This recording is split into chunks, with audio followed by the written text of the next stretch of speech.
হাড়গোড় ভাঙা দ, কলমে কৃত্তিবাস চক্রবর্তী। ইস্টবেঙ্গল মোহনবাগান আজ ফাইনাল খেলা, সেজে গুজে বেরিয়ে পড়লাম ঠিক সকালবেলা। আধেক রাস্তা ভ্যানে চড়ে, কিছুটা ট্রেনে, বাকি রাস্তা হেঁটে ছুটে ট্রামের মধ্যে ঘেমে। মাঠে যখন পৌঁছালাম ভাই ঠিক দুপুরবেলা, এরই মধ্যে সেথায় যেন ঠিক হাটের মেলা। অবস্থা বেশ সুবিধের নয় সেটা গেছি বুঝে এগিয়ে গেলাম গ্যালারির দিকে পায়ের ফাঁকে ফাঁকে। একটা জায়গা বাগিয়ে নিয়ে জেকে ঝুঁকে বসে ভাবছি এবার চকমুড়িটা খাবো জোরসে কষে।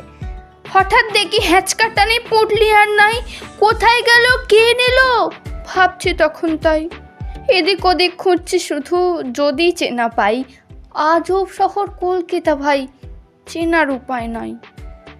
উৎসাহের ফানুসটা মোর তখন গেছে ফেটে, খেলা দেখার নেশা আমার তখন গেছে কেটে।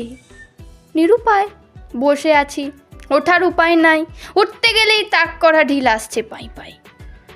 হঠাৎ দেখি একটা বল ইস্টবেঙ্গলের জালে, চেঁচিয়ে উঠে দিচ্ছি তালে সাবাস সাবাস বলে। সবাই দেখি আমায় নিয়ে দোল দোলাদোল বলে, গ্যালারি থেকে মাঠের মাঝে দিল আমায় ফেলে।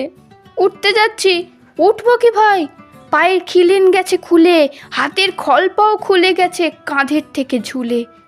আমার অবস্থা দেখে সবাই একেবারে থ, বলছে সবাই এ বেটা তো হাড়গোড় ভাঙা তো।